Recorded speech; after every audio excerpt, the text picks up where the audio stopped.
This space was downloaded via spacesdown.com. Visit to download your spaces today.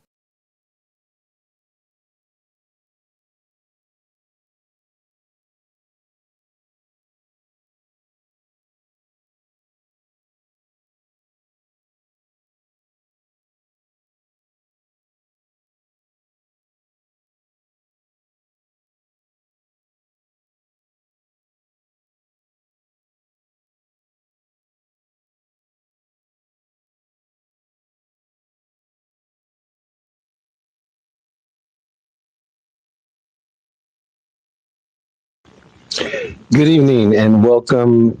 Can you hear me okay, Queen? Oh, I can't hear myself. I wonder if my headphones were working. Okay, real quick here. Going off grid, episode 7. Co-hosted by myself, Shivender, along with Crypto Queen. Please make sure y'all give a follow. Thank you everybody for coming out this evening and really appreciate it. Been kind of a busy week, I'd say. Yeah, it's just been kind of totally off the hinges here. So before I go any further, let me go ahead because I just literally walked in the door, y'all. I'm just all out of control today. Thought I had everything set up. Of course, life, just like space, has some technical difficulties, but we'll fight through. We'll power on. So first off, this is not financial advice. You can lose all your money investing. This is also not for educational or entertainment purposes.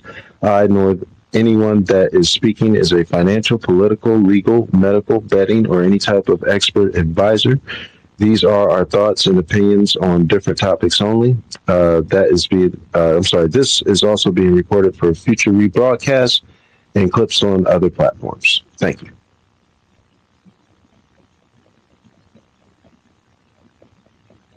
Uh-oh. Thought I had you up here for a moment there, Queen. Queen, can you hear me okay? Yeah, I can hear you, Bender.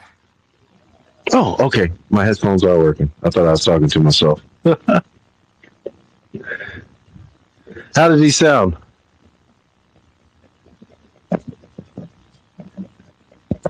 No? Oh, okay. Back down again? All right. We're having fun. Space is doing what Spaces does. Tonight, interesting topic here. We've got LLM, AI agents, and AGI. We want to take a bit of a dive into all of these and see what's going on. Also, too, a little bit on the Clarity Act. I think we've kind of been talking about that one all week, but since I can't speak for other countries. I'll speak for the U.S. It's going to affect U.S. quite greatly in the crypto market, which is a significant portion of the world's crypto market, which I think it'll also affect. But I think once again worth a quick brush up here on our own platform because I've been kind of talking about it and then some all week with everything there. People, throw up some emojis if y'all can hear me. Just throw up some emojis.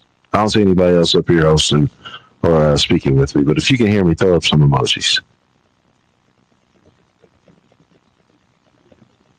I know there's a little bit of a delay with the audio here. Okay, cool. Thank you, Ed. Thank you, Monkey B. Thank you, Julia Cat. Thank you, Barkoshi. Appreciate everyone. Appreciate you all. I got my headphones on.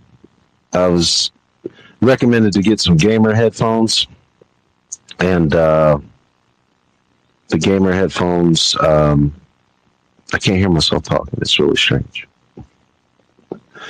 Also, for some reason, I don't know why, but the X Space is not letting me go to the purple pill, and that's the second week in a row. And I have no clue why. And that's really strange. Space. Queen, are you back up here?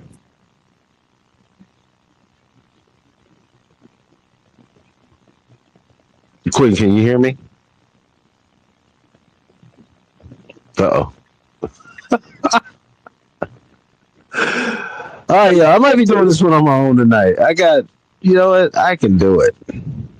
Y'all just might hear me go on a rant tonight. And it's weird.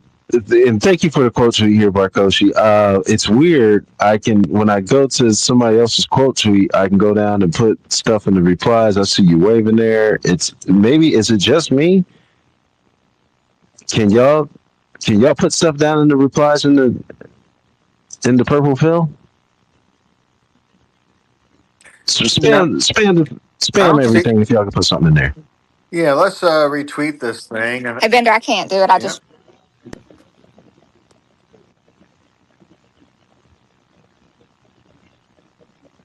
Thanks, Mr. Lightspeed. I didn't see you up here.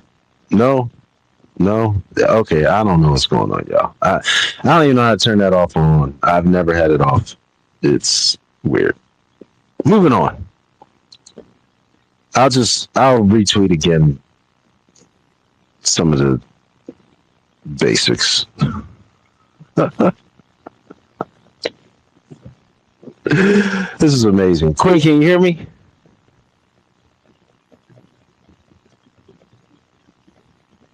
Lightspeed, are you up here still? Is anybody up here with me? Yeah, I'm up here with you. Yeah, Okay. she bumped off, and I see some amazing friends and fellow duelists. People I've dueled with in the past. So I send love. but yeah, I look forward to what you have for us, and thanks for having me up here. No problem, man. Thank you for coming up here tonight. We're like I was telling Queen, what we had planned on all week here was having the a discussion on LLMs, AI agents, AGI. Oh, yeah, definitely. Definitely in my wheelhouse. I was about to say, and actually, I looking back at it, Lightspeed, since you're up here, I cannot tell you how incredibly for granted I took Sarah. Let me just say that. Especially in this day and age, I think you were, no pun intended, but I think you were just light years ahead of a lot of people. It seemed like, it was there, obviously, but it just seemed like everything in the past year just like super accelerated with AI. Oh, yeah. It's like really strange. It's kept up, by the way. It's still highly custom. It's 20,000 lines of code, but I've still been able to work in those things. The main part was the large language model, right? The brain part of it. There's so much custom work, though, to work with Telegram that makes it difficult. And we can get into all that if you really want to geek out. But at the end of the day, the core is going to be the LLM, and you're going to wrap something around it, and you're going to wrap 100 lines, or you're going to wrap 20,000 lines. But at the end of the day, you need a brain, and no smart person's going to even dare think that they can just create their own unique 20 trillion model. Right. These things take billions to create, so in dollars. So let's be realistic. But 2 years ago, we were building on some pretty thin stuff, and I've kept it together with her through the various iterations. And I just released another one a couple days ago. Really out of fun now more than anything, and just out of a bit of a sense of, I don't know what the right word is. We can call it a little bit of a dedication to, because there's people that actually do use it and want to use it, and some people actually need to use it because of their geographic location. And so now it's really more out of love more than anything. But we can geek out on this in a little bit. Okay. And thank you again. I appreciate it. I think it was one of the first AI that I actually just talked to. Like, I can't remember what it was, but I want to say it had its own like little DM on Telegram. and it was like one of the first AI agents I actually had a conversation with. It's pretty wild at the time. I Yeah, felt awkward, but the firewall between DMs and group chats is very strong. Privacy is very strong. All that gets stripped out before it even gets to actually through a few layers before it gets to, and I can flip the LLM with a switch. But by the time it gets to an LLM, if you want something that's firewalled you from that, and you don't want anyone tracking you, I can't think of a better way of doing it than if you needed just to do a quick few things there and chat with an AI model, especially sensitive topics. My logs are also all compliant with the EU guidance. They don't capture anything. I wouldn't be able to tell you right now who is talking to that agent. And happy to submit my and have my logs audited by any auditor. Um, they're all really compliant, and so and I think if you're gonna go and you hear someone talking about AI agents and LLMs, ask them what they're doing with privacy controls because um, I built this under the auspices of the philosophies that binded all of us together here in this chat about privacy controls. And I have my own opinions, right? But most of us ultimately will advocate for our privacy. And that's how I built Sarah. So we built it with skepticism behind things like OpenAI and other platforms, and really preferred things that were erred more on open source. And if they didn't err on open source, then we would put in our own layers of protection. wow.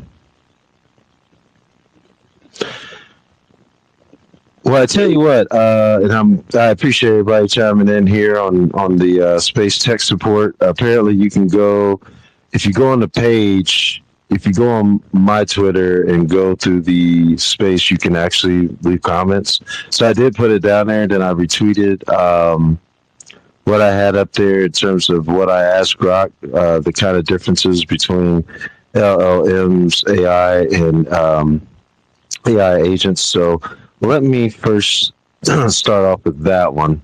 These are Grok's short versions, which are still kind of long, but yeah, we'll work our way through here. I was kind of going to go back and forth with these with Queen. I'd sent her an invite. She's having some crazy difficulties with everything, right. So I'm not sure if she can accept it or not. But let me start off with these here. Excuse me. An LLM, according to Grok, like him or them, is a powerful language model trained on huge amounts of text. It can understand questions, write, explain, and reason, but it's limited to text and has no real-world actions or true understandings. An AI agent is smarter. It can perceive, plan, reason step by step, and take actions autonomously to achieve goals. AGI, artificial general intelligence, is the big leap. Human-level intelligence across every domain. It can learn any skill, solve novel problems, do original science, adapt to anything, and act independently in real world, far beyond today's narrow AI. Right now, Grok is an advanced LLM, very useful, but nowhere near AGI. True AGI would be a massive upgrade, general intelligence like a highly capable human with real autonomy and deep understanding, and that's the journey it's on. And I think it said that XAI is actually working on it becoming an AGI.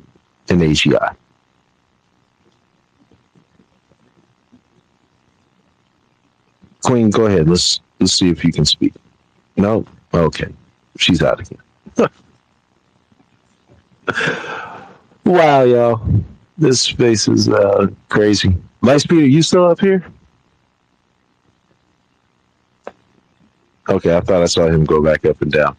So yeah, that was the definitions in regards and the differences there with everything with that one too. So which I found pretty fascinating because I would have thought at minimum, and even on the app, it also says itself that Grok is not a AI agent. It is an LLM, and working towards achieving that one there too. I would have thought with the capabilities that it usually has on here, it would have at least kind of given itself AI agent. But after reading the description of AI agent, I was like, well, yeah, that kind of makes sense then, in regards to everything with that one too. But yeah, it's really, really kind of out there. First off, Queen, can you speak? I see you up here as a speaker. Yeah, I see her as a No? speaker, and I'm back as well. Sorry, I had to run to and plug in the phone so I won't run dead. So I apologize. Okay, yeah, I'm not. I'm really not sure what's going on there. Hopefully, Were we you can get it talking back here. about the difference between? I didn't catch all your preamble and the question, unfortunately, but I caught the tail end about agents and LLMs. Yeah, it was just Grok's description of the difference between LLMs, AI agents, and AGI, and just just kind of the definition, just to kind of get everybody up to speed with what we were working with tonight. But from your point of view, what would you say is the differences between those three?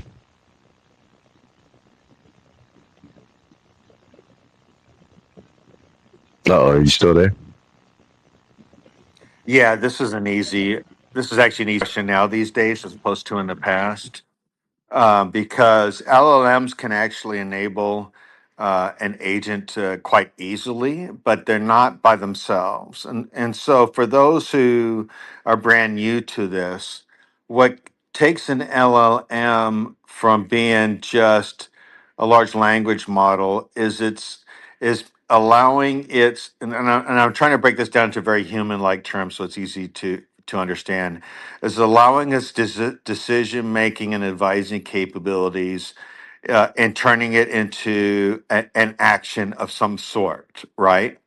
And that some sort part uh, was very narrow a few years ago, but now it's very, very broad and so broad, it's crazy, but ultimately, it comes down to the decision making capability. So you can now throw at these things all sorts of tools and set up the parameters on how these LLMs do tool calls or call um, MCPs, these modular types of systems. Now you can do these plugins which are a combination of tools and skill abilities and scripts. And now you have what's called hooks, which are automation, not autonomy. But now let's say I have a hook and it's going to run through all these series of programs I've written that this AI can call, right, to run automation so that it can autonomously do its work more efficiently, right? So it's a combination between the autonomy and the automatic. And those two words are very, very different. And I think for those who are trying to wrap their heads around it, watching people blur those two lines is can really confuse people. But now these LLMs, Grok via their API or OpenAI or Gemini or any of these, they all follow the similar standards, right? And they can all use tools. They all follow a similar construct of how to get their guidance and whatnot. That's what turns them into an agent. And there's so many iterations of what that is now. Um, it just all now comes down to how loose you want to be, how strict you want to be, your security controls, and all this stuff. But it's gotten pretty crazy now. Yeah, I want to say I didn't get a chance to ask everybody or all the AI platforms. I guess you could say what they considered themselves, but I know Gemini considered itself an AI agent, and it got pretty intense in some of the things that I was doing. Actually, in regards to this space and just some of the directions and thought processes that it, uh, came up with, and just a really vast knowledge of setting things up and what it could access. I was pretty impressed by it. I don't know if I would generally use Gemini for a lot, but I do use Google Search, which is now aided by it, and it gives a pretty unique perspective in terms of that. But there's some things I think I don't know, not woke per se, but I think Grok would probably come up with a little bit more neutral response to. And there's some things I just don't want to search on Google, just to be quite honest there too, because Yeah. just I know how Google is. Yeah, I hear you, and I just as a developer, I actually have them all working kind of together. I each different model has a different thing that's really good for them. For example, Opus is really good at thinking creatively, whereas Codex is much better with coding, from my experiences. So sometimes I have a skill, for example, called humanize. And if I want to humanize something, I have Codex reach out and talk to my um, uh, Opus model over at Anthropic, and have it write the dialogue or what a web page might read, take that back and process it and decide which one's got it better. So the fun part is when you get AI, different kind of AI agents or LLMs. For example, I use Codex, I use, which is GPT 5.4. I use Grok as my major program manager and planner and feedback system, and I use Anthropic really for more of the human-like aspects of it. So I use all three, and it's kind of fun that way. And they're all plugged in, by the way, with API. So when there's a decision point, and say, you know what, I think I'm at the stretch of my capability. I'm going to go reach out to one of these other guys. When you geek out, that's kind of fun. Now it's expensive, so you're doing this at a whole different level, and I don't encourage your day to day person to do that. But if you're really interested in doing some fun stuff, that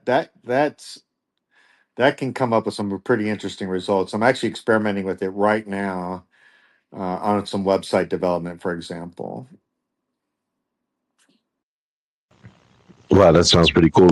Queen, I see you up here, and thank you, Lightspeed. Queen, I see you up here with your hand up. Let's see if you can talk. Can you guys hear me? Yes.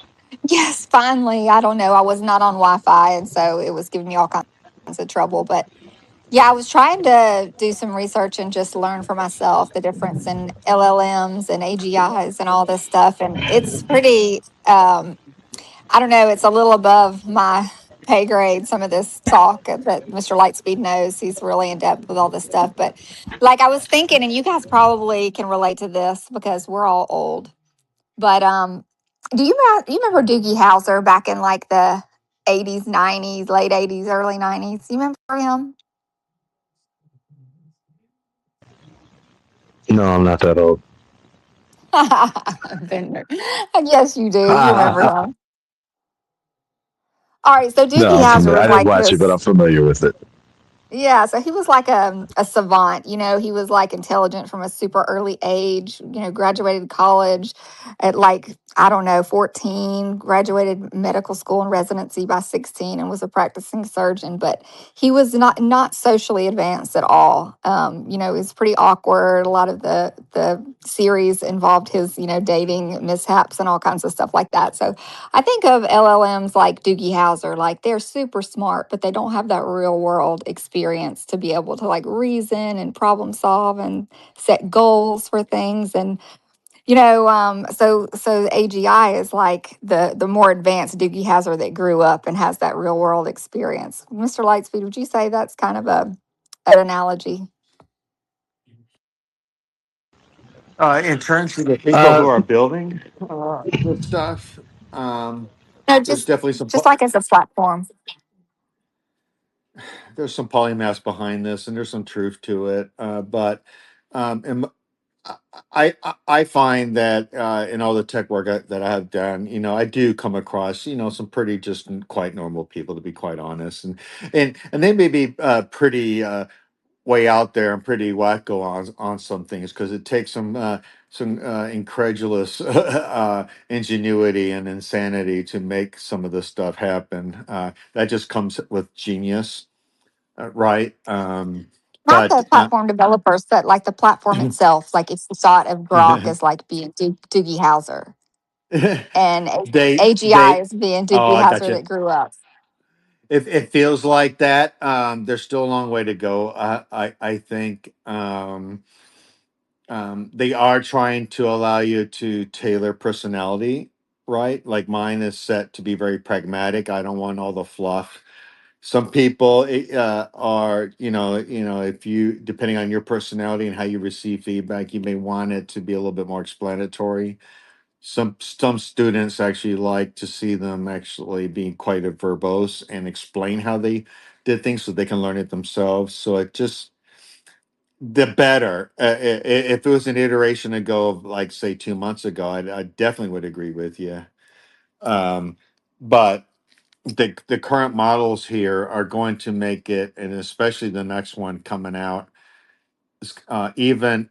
Um, Nikita from X has explained that it is getting so extremely difficult to differentiate the difference that they're not too sure how far their own tech can go to um,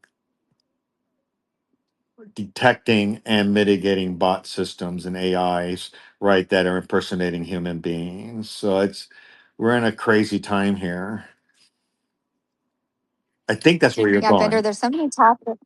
Yeah, there's so many topics tonight we wanted to hit on with AI. Like it's just taken over our timeline, it seems like, from the OpenAI shutting down their sex chat bot to, simp AI platforms. And it's just so much stuff. But we've been talking a lot about the Clarity Bill lately. We've decided that we're like I guess if you can't find any other panel, you get the three of us to talk about the Clarity Act. So hopefully we can touch on that as well. But Mr. Lightspeed, thanks for coming up tonight and chatting with us. And anybody who wants to join the conversation, we'd love to have you. Please retweet the space. Let's see if we can get some more folks in here. And yeah, just request a mic. We might throw some out at different points throughout the show. And definitely want to have just a lively conversation.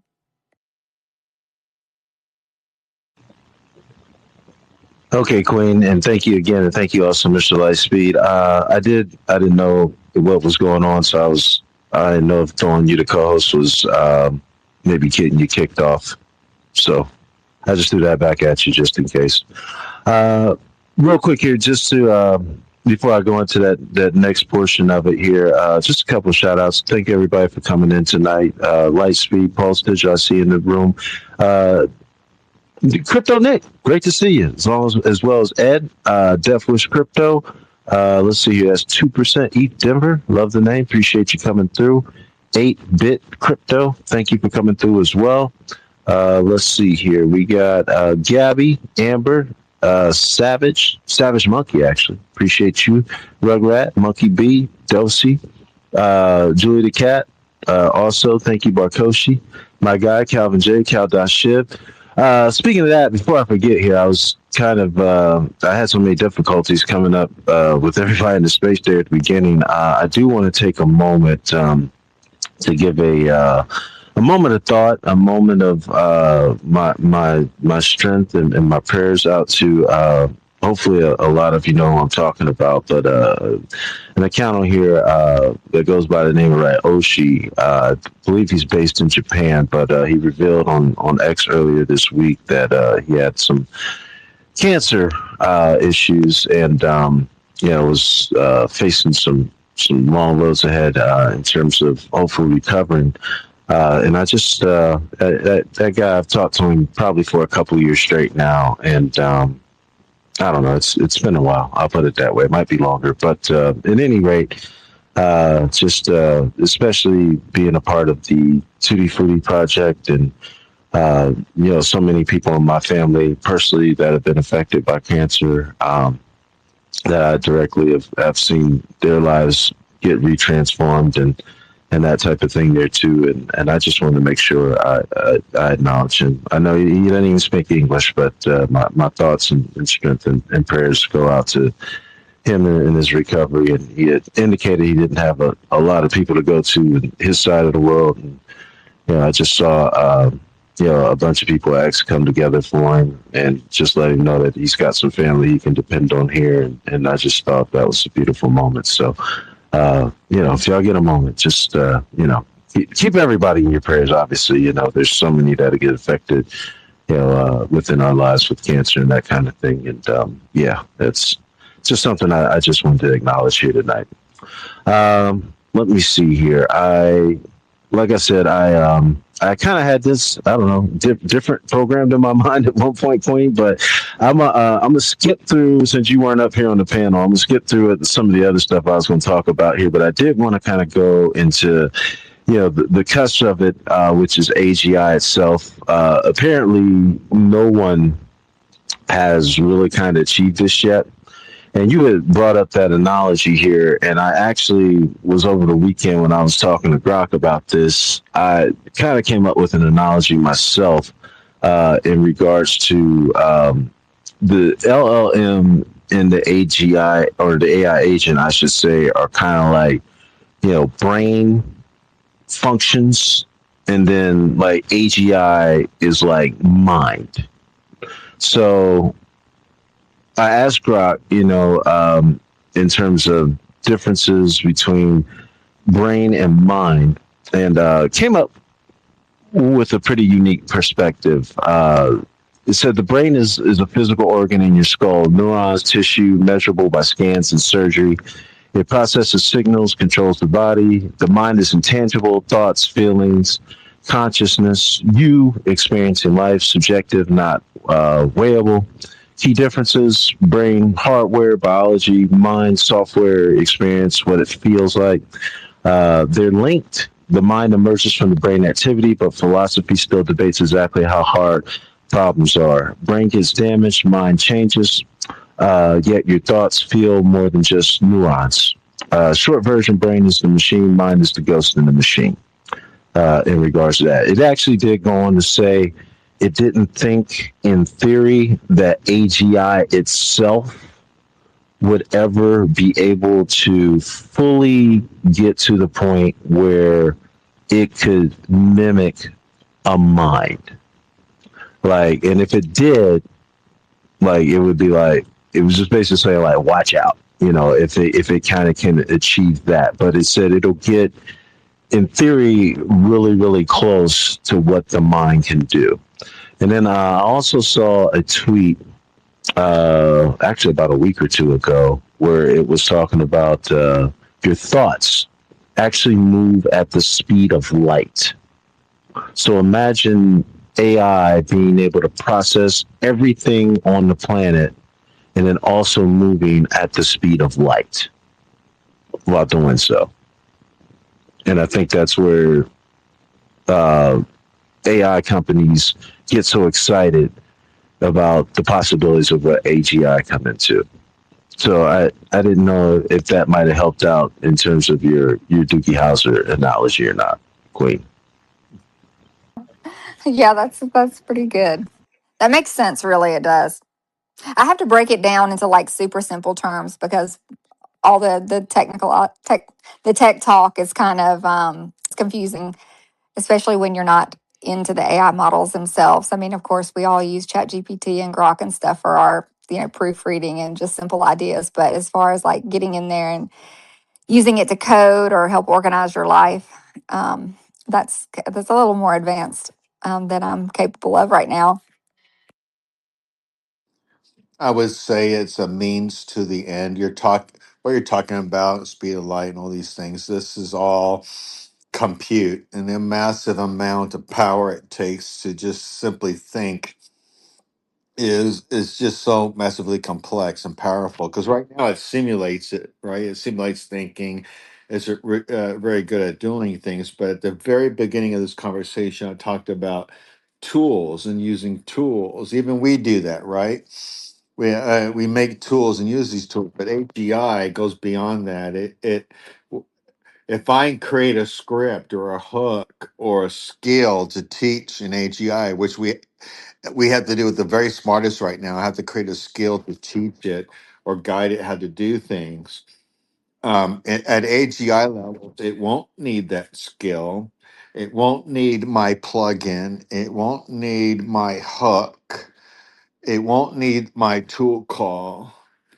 And so these are lots of things still, even at the smartest models, have to be used. So, not even remotely close to AGI. So when I hear people, even our biggest brains, you hear Sam talk about AGI or Elon Musk talk about AGI, and we're going to be close to it. And I'm going, but your own model needs me to make a tool call. Your own model needs me to make a plugin. Your own model needs me to generate a hook to run the script. So, really? And so that's how I look at it, that we may be close, but I think that last, you're on the 99th yard line and you're trying to get that touchdown. That last bit is going to take so much freaking effort. It's going to be so exponential. It's going to be crazy, but I know we're going to break through it. I'm confident of that, just because of what humanity has been capable of in the past. But um, I worry that we overstate it. But I think we are going to get there. Um, and I just laid out four reasons why I think uh, we need to see removed from the equation for that.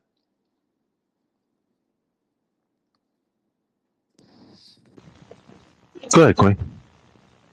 Yeah, I was just going to get Mr. Lightspeed's take on some of the tweets that I've been seeing lately that Anthropic is not even hiring coders anymore. They're hiring more managers to kind of supervise and guide the AI agents. What do you think about that? Do you think there's some truth to that? Yeah, I think those same people though may be replaced if they have good managerial skills and have good systems thinking. If you can think along the lines of what open systems are and closed systems, and just do and generally a good architect, right? So people who join and then become coders early in their life, ultimately, if you're going to get to the top of your game, you're an architect. Right. Which is like thinking that you're a conductor of an orchestra who can write an ensemble of 21 instruments and make it all sing beautifully. That brain is massively intelligent. And so, if you can use that analogy for those who are creative and not very technical, it's that same kind of thing on the other side of the brain, with being an architect, in the sense that you know all domains and you know how to orchestrate all those domains to work together. If you think like that and you got a brain capable of that, you're going to do very well working with artificial intelligence, especially when it gets up to the AGI levels. Is that you're going to have to be a really good conductor, um, in my personal opinion, because I'll tell you right now, I've been a PM. I've had 127 engineers working for me on my biggest program, and that was with the intelligence agencies. And my architect made twice as much as me, even though he worked for me. Um, he worked for me, made twice as much as me, and I was making some pretty darn good dollars at the time. This is younger years, right? But if so, that's what I'm saying is, if you're the conductor in the technical world, that's where you need to be, and because AGI ultimately is going to be able to work in all domains, and if you can't work in all domains, you're going to fall behind at some point. I don't know when that's going to be, 1 year, 5 years, or whatever. But anyone who's a young junior developer right now needs to start expanding out from their current domain and start figuring out, what else can I learn in all these other domains so I can become an architect. It's a personal opinion of mine, but that's where I would think one would want to go. And Queen, I don't know if you sent this to me or if I found this on the in the searches here, but actually, uh, Anthropic is now allowing Claude to write code for its own next versions itself, and the engineers are supervising it. So it's basically upgrading itself with a little help. And it's moving so fast. I mean, they're shipping like one new product out per day. It's just bizarre, like how to keep up with the space as fast as it's changing. GPT-5.4 is a self-taught model. Um, the first one on that lineup. So this is a true statement across the board.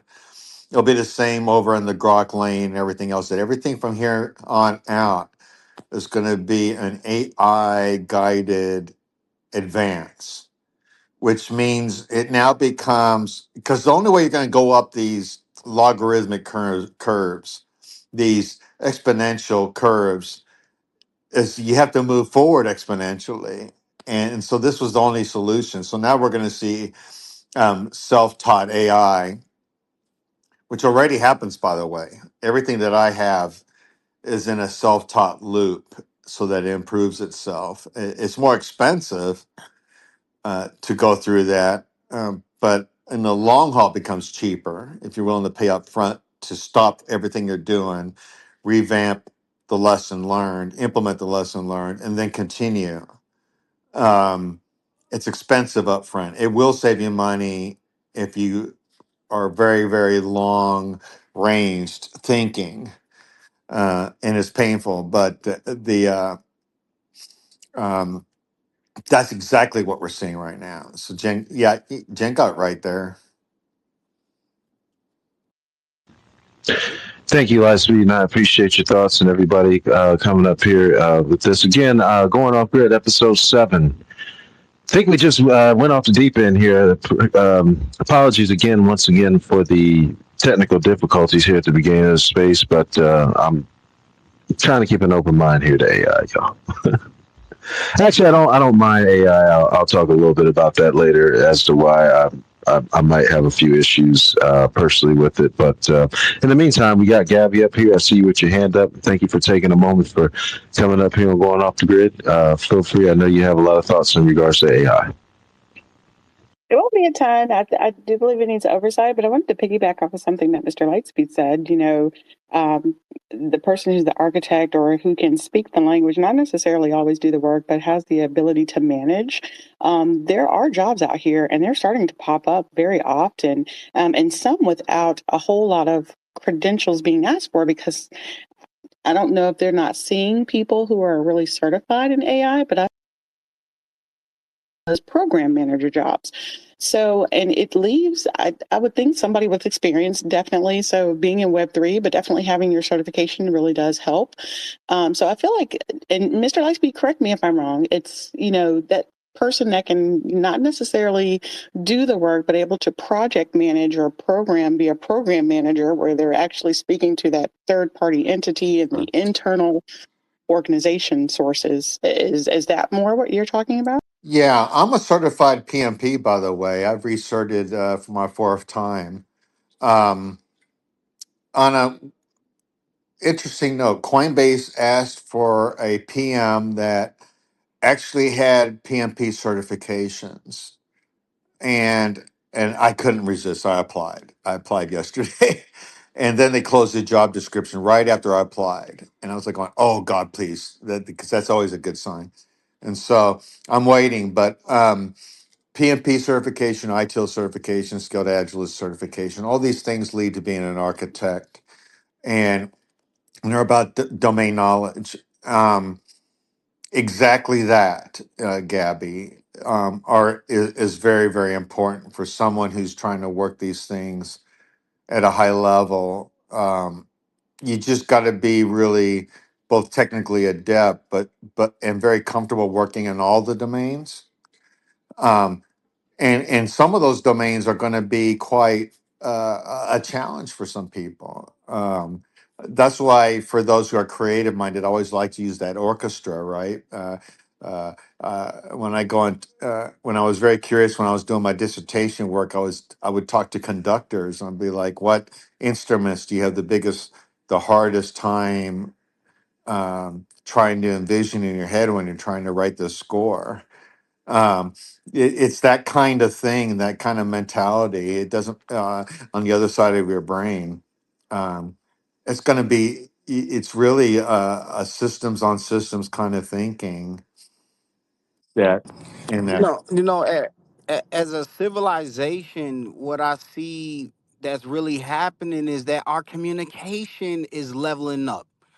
Just like the typewriter, if you're using AI, you are incorporating I'm pretty sure if you're emailing and you're communicating with staff, I'm pretty sure your communication has gotten better. I'm pretty sure your emails are a lot better. I'm pretty sure your grammar is a lot better. And it's definitely just leveling up communication.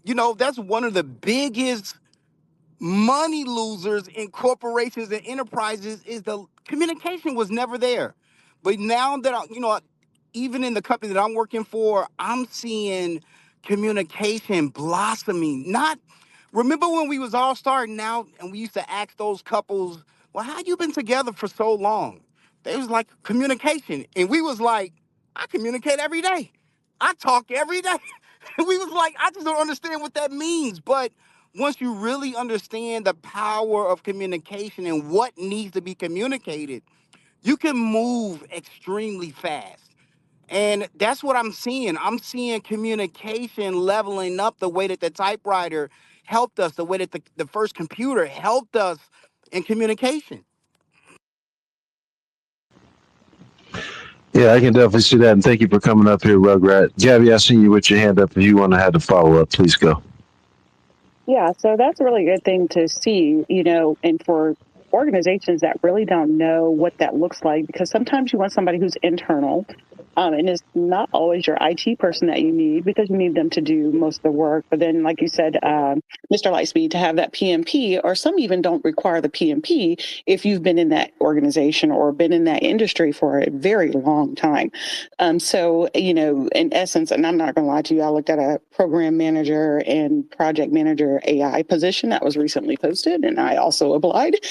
So in all honesty, I think it's good and have this experience here, but it didn't necessarily say what qualification you had to have. But when you have those internal resources, sometimes you can kind of ask a few questions, if the person is willing to meet up with you, to just kind of discuss what they're looking for and the importance of, how they envision their department to be. And like you said, Rugrat, communication is super, super, super important, but it's also the way that you cater the question to the person, that's hiring as well. What's in their best interest? How do they see the vision of their Mhm. department? That becomes really a win-win for everybody. You're You right, know, and and and I I just saw. want to. I'm sorry. Go ahead. I'll I'm I'll sorry. jump in, then you grab Rug. Like Coinbase, like I said, they put up a position that needed PMP certification. Their main reason for that is one, um, it's really easy to whittle down the list. You'll take 1,000 applicants and you'll have five. And the reason why, and then from that five, each heck, you got 20% chance you're doing it out. Even then, your chances are hard. They're looking for people who are still steps ahead of this game. Right. People are losing jobs left and right, very smart people, whatever, because it's just simply not relevant in the game. So they're going to have to go back, restudy, recertify, and find ways to stay ahead of it. And so um, I'm relieved. I'm relieved. In my sense, I'm going, oh, great. Thank goodness. I got my certification. I can go in here and I can actually stay ahead of the game and I can actually teach. Um, these AI agents and everything, how to move forward in support of an organization. But that's really what's going to be key here. It's scary in a lot of ways because these certifications actually were harder than my master's degree, I thought. But I'll hand it over to Rugrat.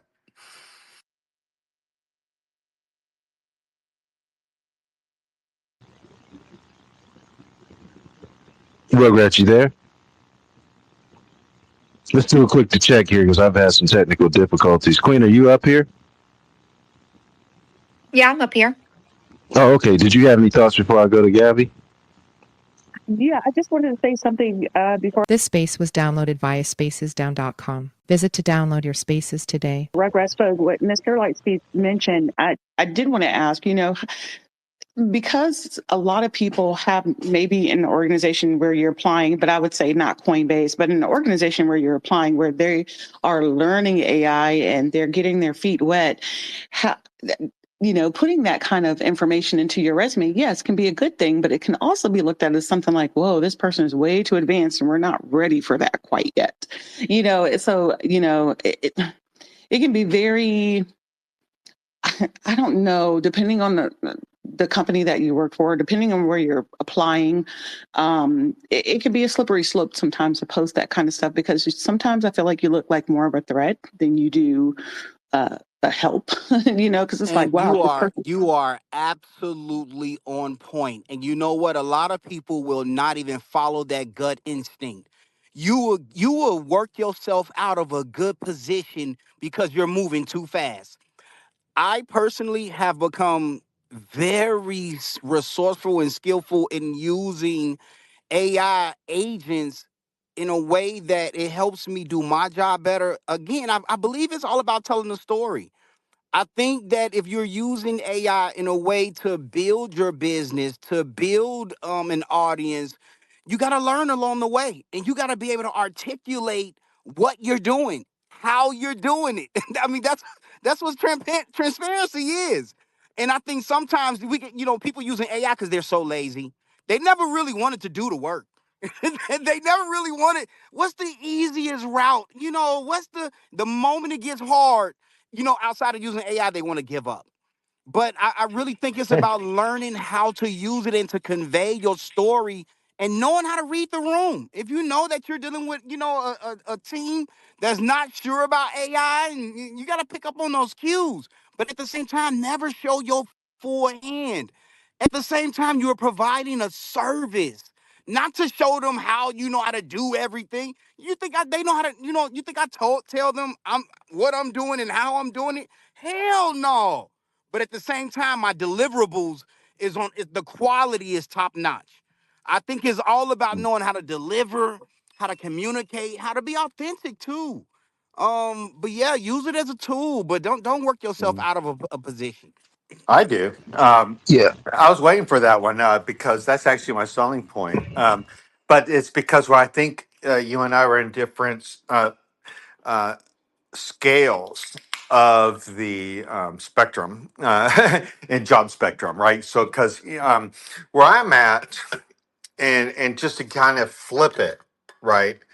For someone like me, who's in the 35 plus years of working in an industry, I will often will in my interviews, and I've always gotten hired if I get in an interview.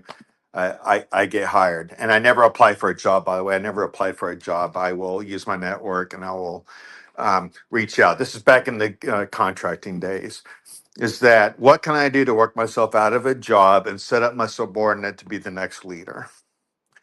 And when you're an executive, that is ultimately your goal. Is how can I promote my boss, promote my subordinate, and work myself out of a job? I've always done that. And it's worked so well for me in my career. I would not want to do that for entry level jobs and mid level managers at all. But when you're an executive, executives work at a whole different level.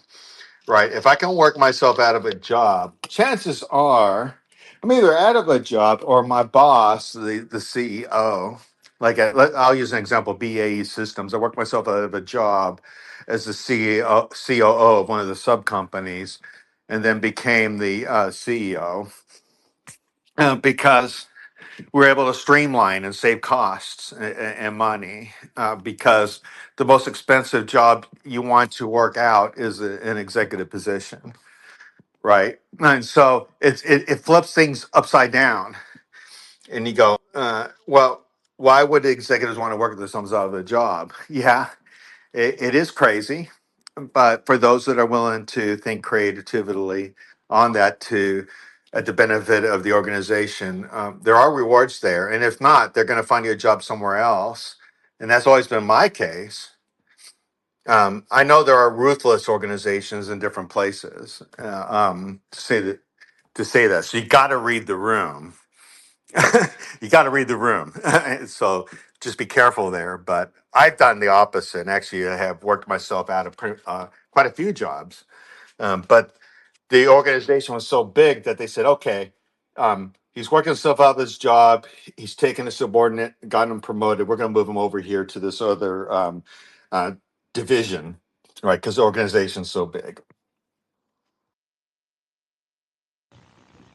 Well, yeah, I would say it definitely depends on the organization you work for. I don't think there's any organization that in sales that wouldn't welcome somebody with some kind of certification in a subject matter that they're not familiar with. In terms of that, like they wouldn't want to bring in somebody from AI just to kind of wing it. Like if you have some kind of certification, you have some kind of something that can keep you from quote unquote leading leading from a point of knowledge that it would benefit the company. So I think that's probably a case by case situation. Queen, I see you with your hand up. Go ahead. Yeah, along the same topic, and I want to get all of y'all's opinion on this, but what happens when we help the AI get so far advanced that it actually works everyone out of a job? Like the productivity gets so high that as they're some are predicting that we won't be needed. Like who is gonna you hear some talk about UBI, but in reality the government is almost yeah, insolvent on the Medicare system right now to where they're, always rolling back the age limit. So like how are we going to support ourselves in the future? Mr. Lightspeed, maybe if you want to take it Well, first. I just want to hear you my guys' takes thought on was this. that you wouldn't need to support yourself, right? These agents are going to support you. You're fine. We've achieved not just AGI, we've achieved economic. Uh, um, I don't know what the word is, but let's just use an analogy. I'll pick one out of the hat. The utopian situation of like Star Trek or any of these sci-fi movies that actually, or even Elon Musk wrote it today. If you dream it up in a movie, chances are right now we're probably going to be able to make it. So um, you may not need to make a living uh, at all because money's irrelevant. Supply and scarcity and all these other things become irrelevant. It's hard to imagine right now.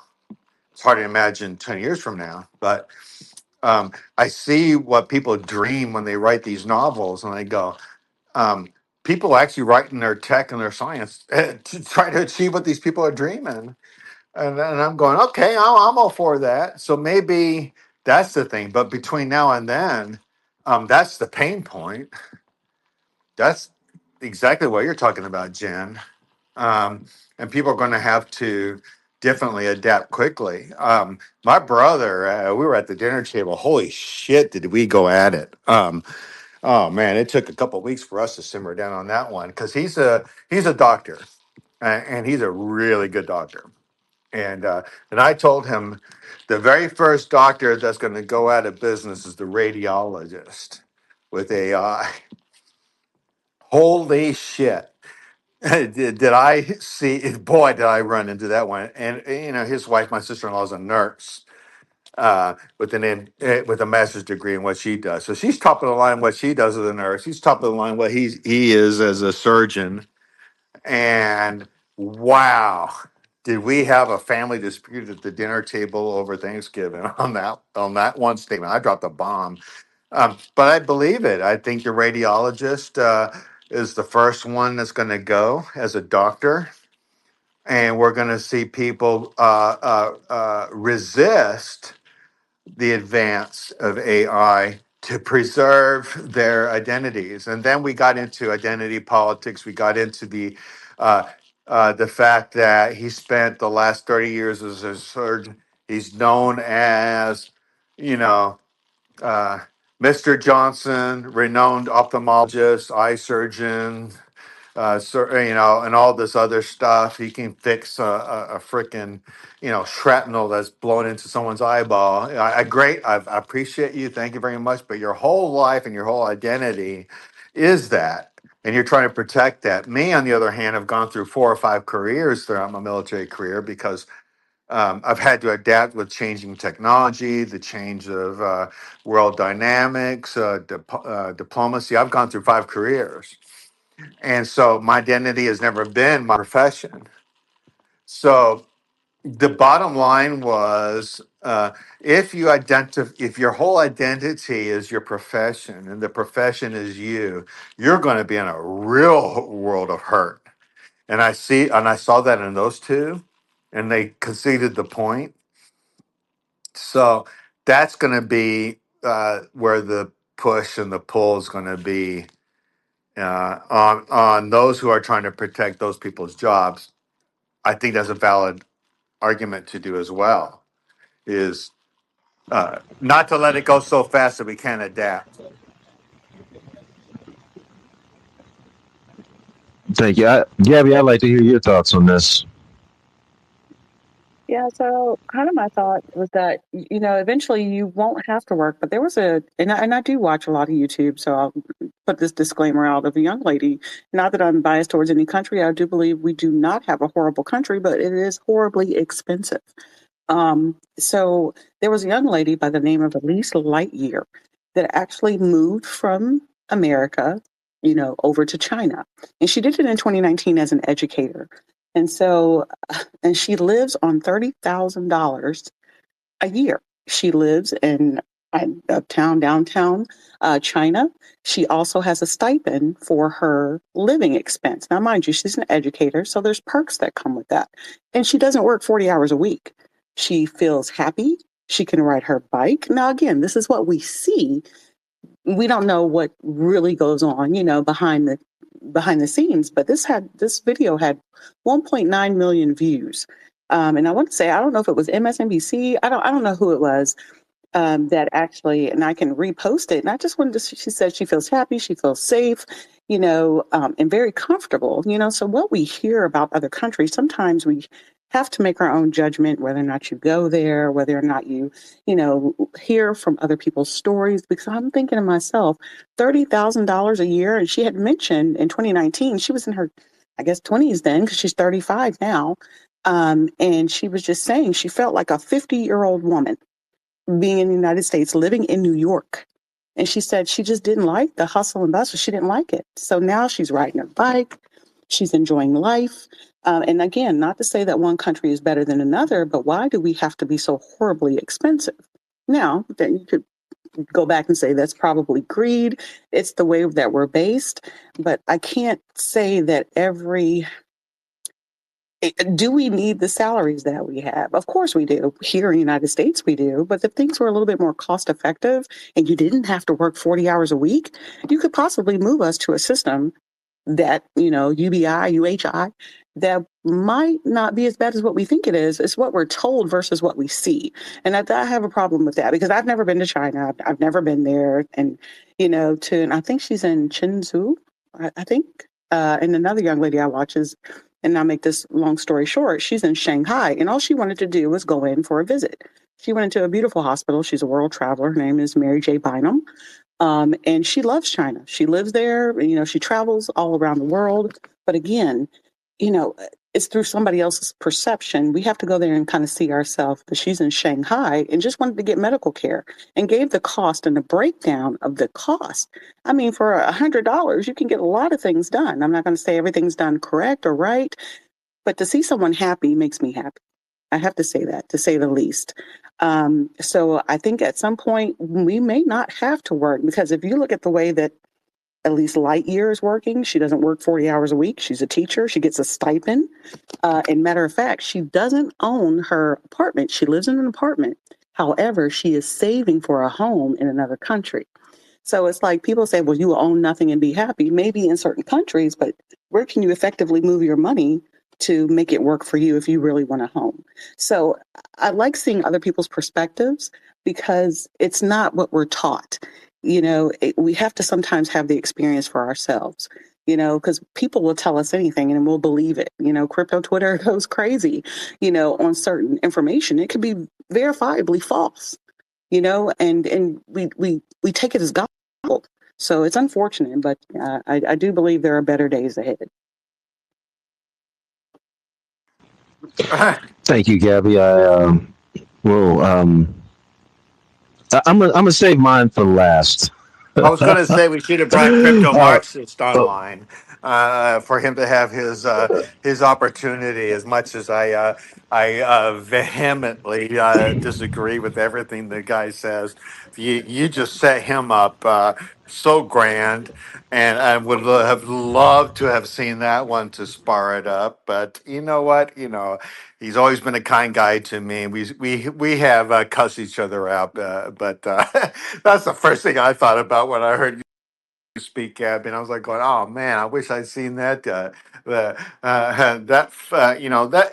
We call it friendly rivalries, right? Where you cuss each other out, you go crazy on each other, but it's on the stage, and so that people have to keep that in mind. It's on the stage, it's on the global stage, it's on it. But at the end of the day, that would have been a great one for him. Quinn, I see you with your hand up. Thank you, Mr. Lightspeed. Quinn, I see you with your hand up. Go ahead. I'll save my thought after you. Yeah, I wish I was a fly on the wall at that dinner conversation with Mr. Lightspeed and his family. That would have been pretty interesting. But I think you're right on track. Like, I think radiologists are going to be one of the first to go because, patients can already feed their test results into AI or their radiographs or whatever the case is and, get that second opinion and come back to their surgeon. And you think Dr. Google is bad, but Dr. Google with AI capabilities is even worse as far as having the patient ask questions and really challenge you and what you've, maybe what you've read as far as the report. But I wanted to throw this out to you guys is just the interesting thing that I've been thinking about lately. Your parents have always told you go to college. You don't want to have to work with your hands. You don't want to have to abuse your body for your whole life in a job that is physically demanding. And so now, as the job market tightens with AI coming out, we're seeing a lot of corporations, cut employees and because AI is kind of making everybody more productive. Like, are we going to see a rush to, maybe plumbers, farmers, people that are working with their hands that AI can't easily take those jobs as the last jobs that actually have earning potential? What are you guys' thoughts on that? My own. Hang on here for a second. Hang on. Rugrat, I see you down there quiet. Before I go into mine, because I still want to go last, but I just wanted to see if you had any thoughts on this. Rugrat might be out the loop. Okay, so you're kind of on that same topic, Queen. I'm just going to tell y'all straight up. I think you guys are very optimistic. So I will give you what I've seen in reality happen. I don't have to go as far as AI either. I'm just going to go with jobs getting shipped overseas. I worked across the street from a plant that employed 3,000 people. And at the time, they decided to get really competitive. They shut down within 6 months and moved all their operations over the border. And watching what systematically happened to the surrounding area was mind blowing. So first, the plant shut down, immediately took those jobs out. Well, then the people that had the jobs at the plants, houses defaulted. So right then and there, your trades, like you were just talking about, Queen, your plumbers, your electricians, your contractors had nowhere to work around there because everybody lost their homes. Not only that, but then I was in sales at the time. Our sales went down dramatically. I ended up relocating across that town. Now, mind you, me personally, I went to every mom and pop store around that area because I was out there 8 or 10 hours a day. I was getting my lunch out there. I was doing usually some grocery shopping while I was out there before I went home. I contributed to the local economy out there when I went home. Now, these shops then in turn had to shut down because they no longer had me and the surrounding plant workers that were coming out getting something to eat. Food truck workers lost, and the domino effect just kept going on and on and on and on. And it took this neighborhood because I've kind of watched it since that timing happened. It took it close to over almost a decade to kind of replace with different ideas. The land they ended up doing, they did a mixed housing development of apartments, and it was a pretty big square footage that the plant took up too. So they ended up, having to eat that cost. There was a mall nearby that shut down. We ended up having to repurpose that into some event centers and that kind of thing there too as well. And I think just now, that area is kind of really coming back on. And this is, I want to say about 12 to 15 years later. So we times that by a mass scale, and you're looking at total chaos. Like everybody can't be a one man, 2 man operation with an AI agent if nobody's working. It doesn't matter how efficient your company is if nobody can afford your products. If nobody can afford to keep going to Amazon because they've laid off all their workers and went full automation, Walmart's went full automation. Google's went full automation, cut out all their white collar jobs, all the headquarter offices there. These are devastating neighborhoods left and right. These are then taking down all the local economies that feed into that, and it just becomes an intermarried loop. So I don't think the end game is for everybody to be on UBI at all.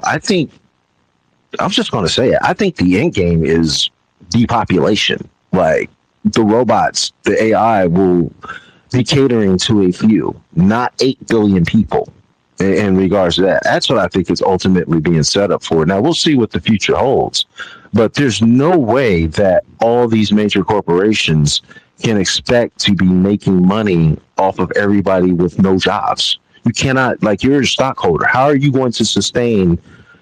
How's Apple going to have? Who's going to buy iPhones every year if nobody's got a job? The government ain't paying for us Can I now. have UBI is not coming. can I have some fun with you? Yeah, Go ahead. yeah. Just for the sake of mixing it up, you ended your story on a positive note, right? You did right about the middle of it. Then something else happened, but at the middle of your story, you said it took 15 years, and then finally the community recovered. You said that, right? Yeah. Correct. Yes, Yes. you did say that.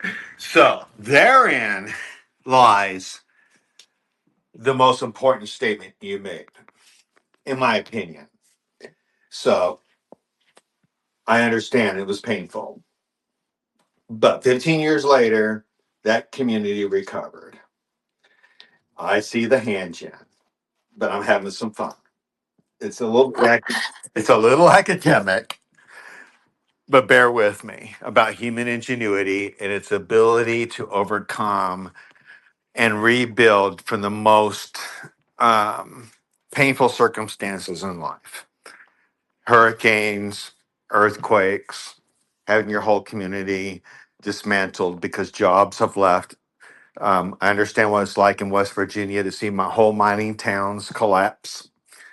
I get it. It is not a concept that is new to any of us in our kind of world whatsoever. Um, you can throw any kind of concept or context at it. The same conclusion ultimately remains: is that in the middle of what you described, my friend, is that within some period of time they overcame their problem, and I think we don't put enough attention into that. of what it takes to work through that pain and come out the other end. Um, because at the end of the day, it is a process, it is a time frame, and it's never pain free. Um, I do know that there are circumstances. I do understand that there are going to be people who will not come out the other end of that well. Some will come out the other end well, but your community, which is society, came out well. And I think we should focus on that and how they did it. Your community did come out at some point well. It took time, 15 years, you said. How? And because if they were able to do that, they're now an example for others to follow. So that is what I would just expand on for now, is the ability for us to as peoples to work through and adapt and improvise, right? And so that's part of me, and as a military individual, I'm watching people talking about the E3 that got destroyed. That tail number that got destroyed, I flew 120 hours on. I went and looked at my logs. I flew 120 hours on Balls 5. And people are talking about the plane again destroyed. They're going, yeah, that wobbly goblin, that thing wobbled. That thing had it broke down a lot. But the one thing I do think about, and when I talk to my community, is did anyone get hurt? Is everyone alive? Are we going to move forward as a crew, as a team? Are we going to rally together and keep at it? And that is what you advocated for. But then when I don't know where you went from there, but that was the strength. People rallying together and overcoming hard situations. I think that's the strongest attribute. I get that, and I appreciate your thought process that on Mr. Lightspeed. I've kind of already thought through that too as well. So, for example, the horseback, was replaced by the car. Now, if you were, maybe a rancher who trained a lot of horses to go out here and be rideable and this, that, and the other, sure, you had a temporary loss, but then you could transition into maybe the automobile manufacturing. What we're dealing with here, and I see y'all's hands up, but I'm gonna make this quick. I'm gonna land this quick.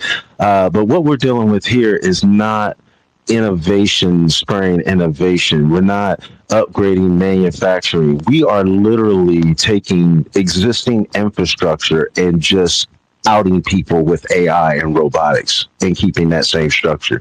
There's nothing else being built. There's nothing else being done. I was sitting there 3 years ago with a team of I had about 10 sales reps on my team. I had about 20 customer service people that were answering calls, texting, email, following up and everything. My company hired a company to come in. They had an AI agent develop it, and we literally went down to 5 customer service reps, and we cut about 2 salespeople. And the AI agent just simply replaced what they were doing, and it saved them a lot of money. The infrastructure changed. We did not expand. We didn't do anything. We just saved money and did it more efficiently. So that's all I see is in this case in terms of what AI is happening here. But you know what? I am also I don't underestimate what human abilities can do and what we can conjure up to. And we are the original AGI, and we'll usually come up with something to survive. So I'm anxious to go ahead and hear it. I can't remember who had their hand up first between Jen and Gabby, so I'll let y'all decide who goes first. Thank you. Well, to be fair, I'm just trying to mix things up and help you have a healthy debate in the conversation, right? So, my own personal No, it's thoughts beautiful. aside. And I just wanted I'm to with you. comment Like I said, when we see I'm full with you. Like I said, that was vendor happening. when we see full Bender Doomer come alive with a passionate speech, like that's the ultimate in this space. So I'm just glad we got there tonight. And I love that we have both sides of the argument. Like, I can't stand a space when everybody agrees with each other. So this has been a great, lively panel and with a lot of different opinions. So thanks, you guys, for everybody being up here tonight. Yeah, just trying to bring out the best of Bender. At the end of the day, it's fun. It's more lively. It's more interesting.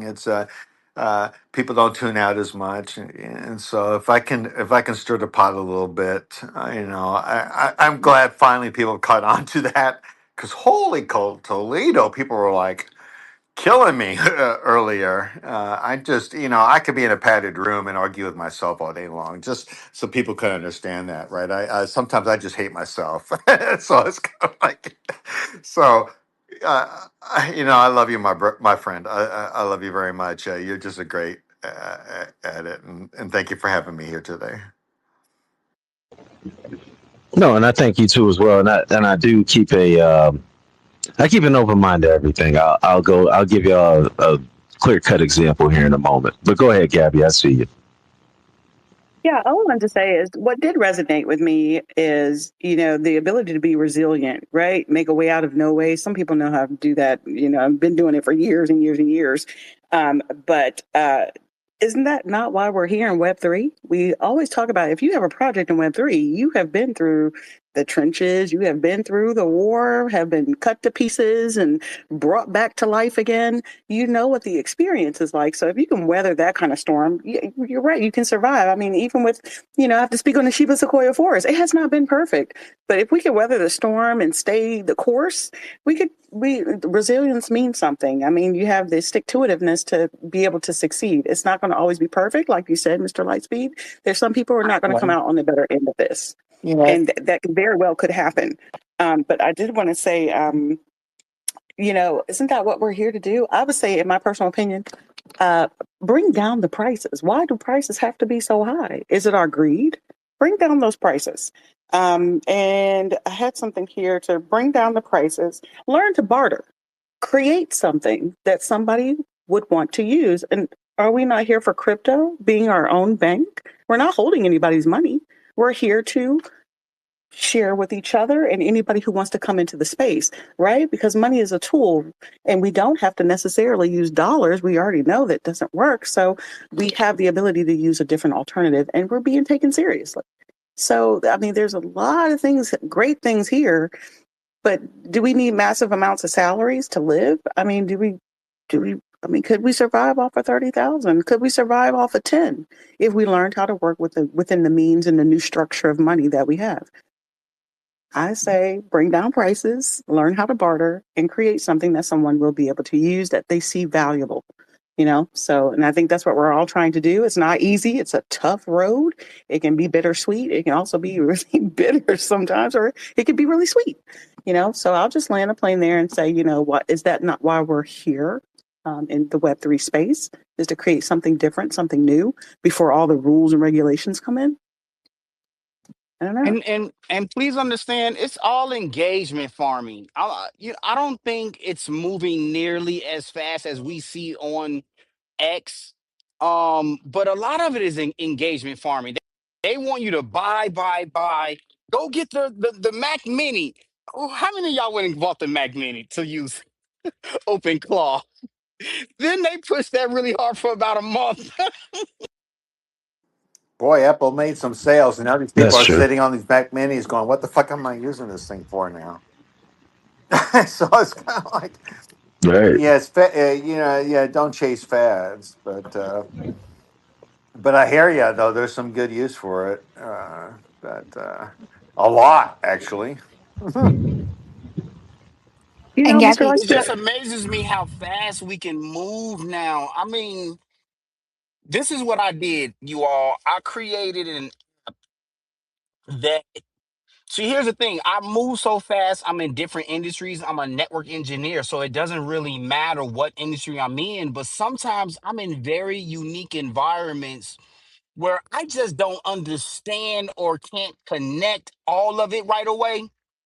But I can pull context and information that would help me better understand the client and their network and how to produce a deliverable.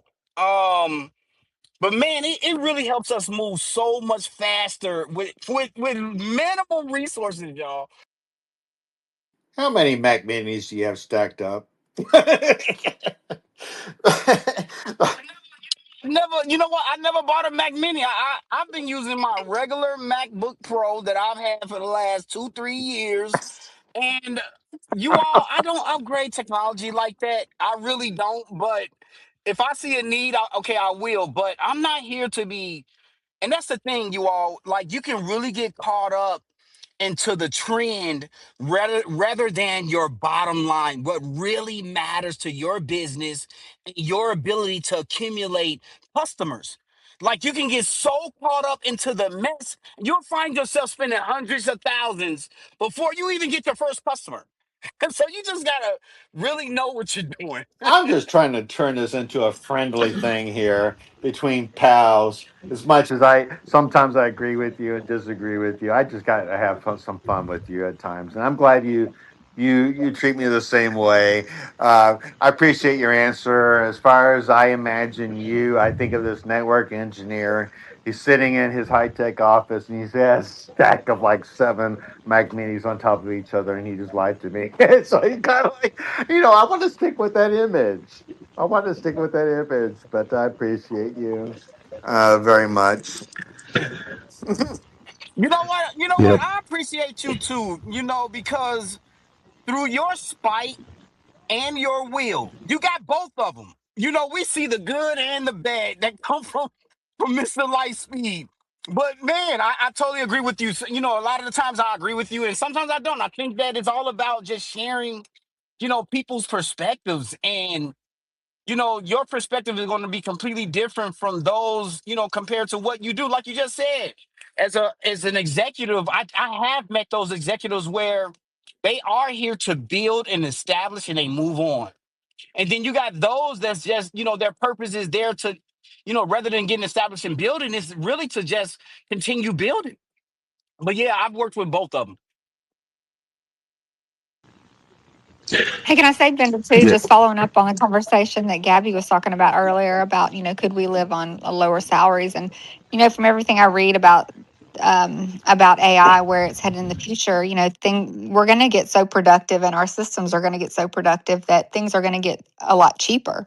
And I think, we are still going to have the haves and have nots. And I don't know exactly what's going to distinguish between the two, like what you need to stack or accumulate to be one of the haves. But yeah, I think we're going to go through a period of pain until we reach this utopia that Mr. Lightspeed's talking about. And I want to, before we get out of this space, I want you to tell your story on the data centers and your and AI, your use of AI. So don't forget to do that, Bender. That was a really funny story. Yeah, we got to wrap this up here. So I'm gonna let everybody go ahead and go with a final thought. Rugrat, if you want to go first, then we'll go over to Gabby.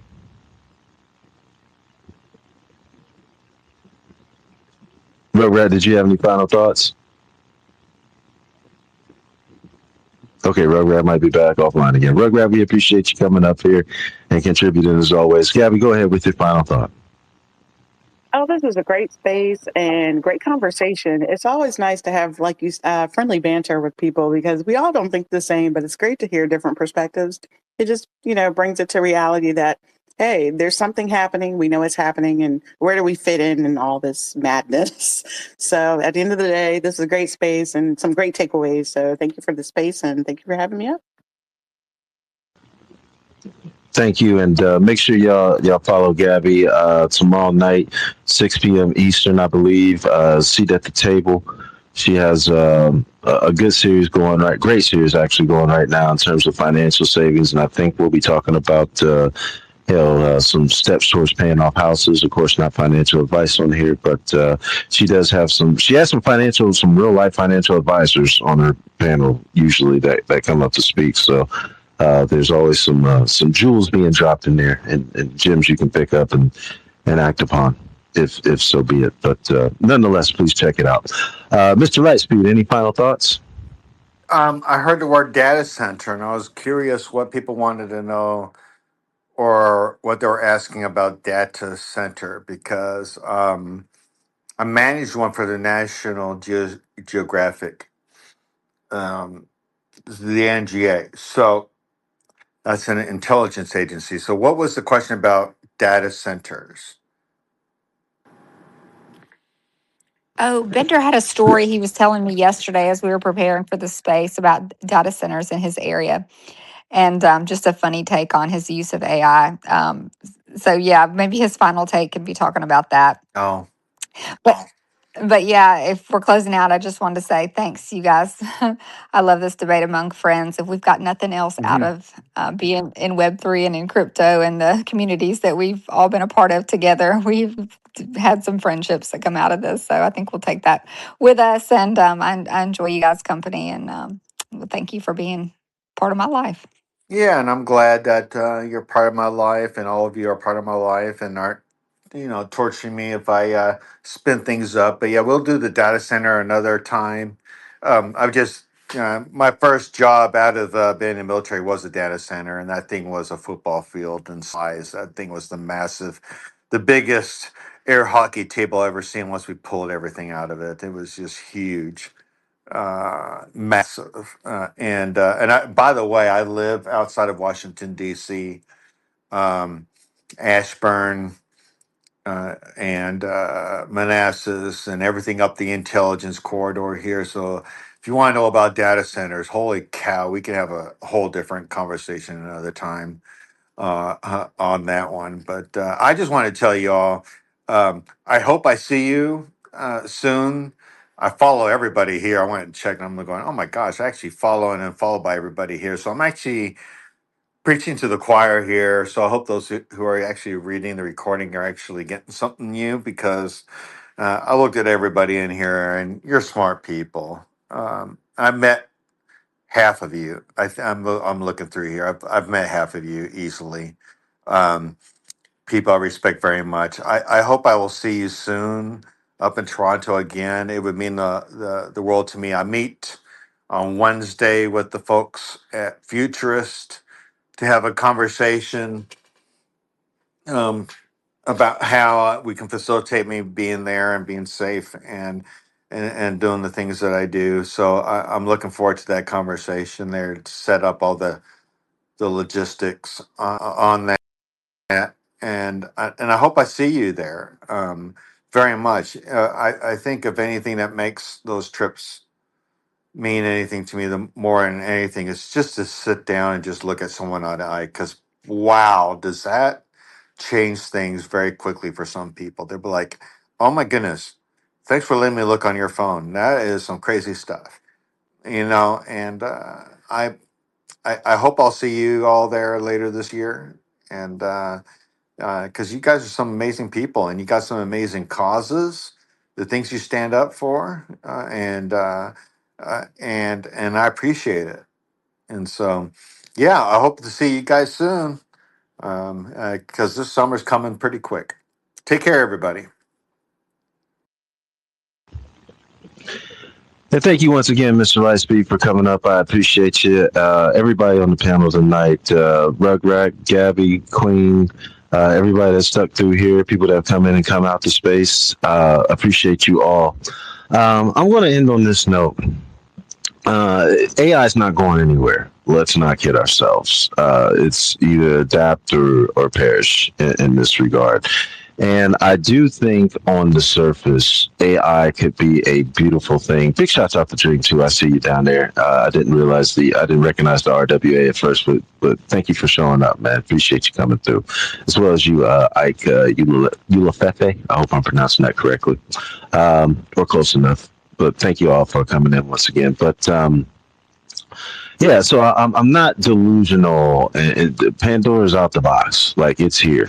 And the reason why I probably go as hard as I do on it is because I typically look behind the curtain and see who's actually running it.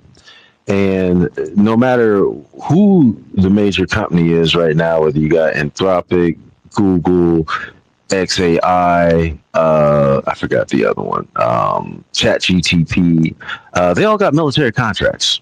Long story short, there. And it's not like not only in terms of jobs, being replaced and that kind of thing, but it's also being used in, military things too as well. And just to be quite frank about it, like, it's not like AI came along and everybody at that level had some bright idea of eliminating populations and, cutting people out in terms of, another dollar, another stock market bump, that kind of thing. Like, this has been going on for years. Like, in terms of, cheap labor moving overseas, it just goes on and on and on in regards to that. So to see the same people now again in charge of AI that have been doing all of these things that I've watched develop, in the past couple of decades, does not, I shouldn't say, it definitely brings it to my attention. Like, hold up, like they've been actively working against me this entire time. Why all of a sudden are they going to do the right thing with AI? They're not, you know, in regards to that. But I do think AI itself, when being used positively, when being used for good, there was one that I think I talked to y'all about a couple of weeks ago. NVIDIA came out with a farming machine. It was using AI to detect insects, hit them with a laser beam versus pesticides. It saved dogs. It's helped me out tremendously. The one story Queen was talking about is in my area right now. There's a huge fight in a wealthy neighborhood. They were trying to sneak in a data center, and the wealthy people were like, no, like it's noise pollution, it's bad runoff with water, it's what else are they saying? Noise pollution, bad runoff with water. Also, you ran up their electricity bills. Air quality was going to go down. And I have a couple AI data centers in my area, so like these are things that already are happening in the surrounding areas to these data centers now. So they had a good argument to go on, and so I was kind of reading that, and I put a tweet together, and then for the graphic, I used Grok. Come up with the AI data center with the nuclear power plant, blowing nuclear smoke, with the backwash AI water coming out, being flooded out back of it. So, it's a love hate relationship with me and AI right now. But I am definitely one of those people. I don't want to ever fall behind the times, and I that's why I had the space here tonight. And when Queen brought up this topic, I said, let's run with it. And I kind of stuck to my guns because I need to learn even more about AI. And I kind of had a broad brushstroke of AGI, but I didn't have that clear cut understanding. And, once I look into it now, I'm like, holy cow, it sounds like Terminator on steroids a little bit, but it could also be like, a, a world solver that nations obviously haven't been able to figure out because we're still going to war, and it might be that one thing that kind of gets us over the top and passes us along in humanity. In terms of that, I'll save some of my other things for another space here, but yeah, it's definitely regardless of how you feel about it, it's something that you definitely should be diving into and immersing yourself with and knowledging up rapidly and seeing how it can work for you. And then, before we end it, I just gotta say, Shia Bender, is the limitation now really just you? You. Like, there's never really been a tool or something of this magnitude that could really help you create something like a dream. You could say, I have this idea and see it being created in front of you. So I ask again, those that's listening in, Is the limitation you? Figure it out. Learn, grow. Thank you. Absolutely. Great note to end on. Once again, episode 7, LLMs, AI agents, AGI. Once again, thank you everybody that came up to speak tonight. Definitely take care of your travels. Make sure y'all check out. Oh, forgot Beyond the Blockchain will probably be on tomorrow night too. Big shouts out to Zach from Subway along with my guy Sylvester. They host that a little bit later there too. Don't forget again, seat at the table with Gabby and everybody throughout the week holding spaces. Big shouts out to Def from Crypto. I think he got something coming up. I always keep my eye out for the sharks. But take care, y'all. God bless. Be safe.